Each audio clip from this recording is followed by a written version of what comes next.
ନାଇଁ ଦେଖନ୍ତୁ ଆମର ମାନ୍ୟବର ମୁଖ୍ୟମନ୍ତ୍ରୀ ମୋହନ ଚରଣ ମାଝୀ ମହୋଦୟ ୱେଷ୍ଟବେଙ୍ଗଲ ମମତା ଦିଦିଙ୍କ ସହିତ କଥା ହେଇଛନ୍ତି। ନିଶ୍ଚିତ ଭାବରେ ସମାଧାନ ହେବ କାରଣ ସମସ୍ତ ରାଜ୍ୟ ସହିତ ସୁସମ୍ପର୍କ ଏବଂ ବିଭିନ୍ନ ସମସ୍ୟା ଦିଗରେ ଏକଥା ବି ହେଇଥାଏ। ଏ ଭାରତ ବର୍ଷର କଥା ଅଛି, ରାଷ୍ଟ୍ରର କଥା ଅଛି, ସମସ୍ତେ ମାନିବେ ଏବଂ ଯେଉଁ ସମସ୍ୟାଟି ଥିଲା ବାଧକ ଥିଲା ତାକୁ ଦୂର କରିକି ଏବେ ମଧ୍ୟ ସ୍ୱାଭାବିକ ଭାବରେ ଆମ ରାଜ୍ୟକୁ ମଧ୍ୟ ଆଳୁ ଆସି ସାରିଲାଣି।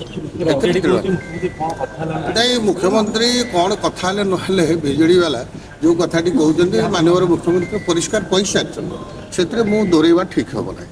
ଆଉ ବିଶେଷ କରି ବିଜେଡ଼ି ଯେମିତି କହୁଛି ସେମାନେ 24 ତତ୍କାଳୀନ ସରକାର ନବୀନ ବାବୁଙ୍କ ସରକାର 24 ବର୍ଷ ସେ ମାନ୍ୟବର ମୁଖ୍ୟମନ୍ତ୍ରୀ ସେତେବେଳେ ଥିଲାବେଳେ ନବୀନ ବାବୁ ତ ବୁଲିଥିଲେ ରାଜ୍ୟରେ।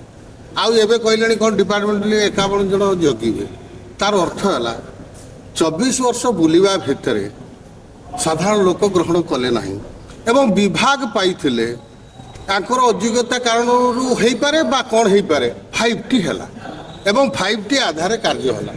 ଆଉ ସେତେବେଳେ ତ ବିଭାଗ ପାଇଥିଲେ ମନ୍ତ୍ରୀମାନେ ଜଗି ପାରିଲେନି। ଏବେ କ'ଣ ସିକ୍ୟୁରିଟି ଗାର୍ଡ ହେଇକରି ଭାରତୀୟ ଜନତା ପାର୍ଟି ସରକାର ସମୟରେ ଜଗିବେ?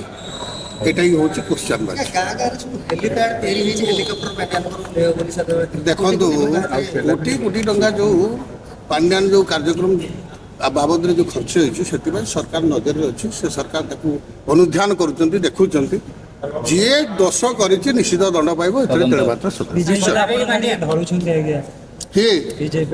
ଦେଖନ୍ତୁ ବିଜେଡି ବାଲା ପୁରା ସେ ଆଗରୁ ଢଳୁଥିଲେ, ଏବେ ଆହୁରି ଢଳିବେ, ଏଥିରେ ସନ୍ଦେହ ନାହିଁ। ତେଣୁ ଢଳିବାଟା ନିଶ୍ଚିତ। ଆଗାମୀ ଦିନରେ କ'ଣ ଆଉ ବିଜେଡି ପାର୍ଟି ରହିବ? ଏ ଧ୍ୱଂସ ହେବା ପାଇଁ ଯାଉଛି।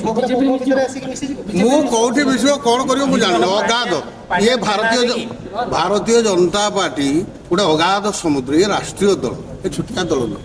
ନିଶ୍ଚିତ ଭାବରେ ତାର ନୀତି ଆଦର୍ଶକୁ ନେଇକରି ଆମର ଯଶସ୍ୱୀ ପ୍ରଧାନମନ୍ତ୍ରୀ ନରେନ୍ଦ୍ର ମୋଦି ମହୋଦୟଙ୍କର ଯେଉଁ କଥା ଅଛି ନିଶ୍ଚିତ ଭାବରେ ସମସ୍ତେ ଭଲ ପାଉଛନ୍ତି ଏବଂ ମିଶିବେ, ଏଥିରେ ତେଣୁମାତ୍ର ଯୋଗାଯୋଗ ତ ଆମେ କାହିଁ କହିବୁ। ମୋ ସାଙ୍ଗରେ ଯୋଗାଯୋଗ ନାହିଁ, ଡାଇରେକ୍ଟ ଆମର ମୁଖ୍ୟମାନଙ୍କ ସହିତ ଯୋଗାଯୋଗ ଚାଲିଛି।